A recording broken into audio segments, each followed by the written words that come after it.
உங்கள் மனைவிகிட்ட நீங்கள் கேட்டிங்கன்னா சொல்லுவாங்க, நான் சரியாக நீ பண்ணவே இல்லை. அது எதனால சார் அந்த மாதிரி? நிறைய ஆண்களுக்கு ஆண்மை போயிடுச்சு, நிறைய ஆண்களுக்கு சர்க்கரை வந்துருச்சு.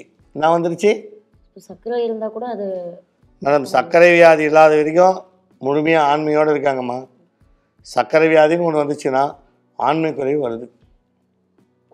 ஆண்மை குறைவு வந்தால் சர்க்கரை வியாதி இருக்கிற ஆண்களுக்கு வந்து ரொம்ப கஷ்டம்.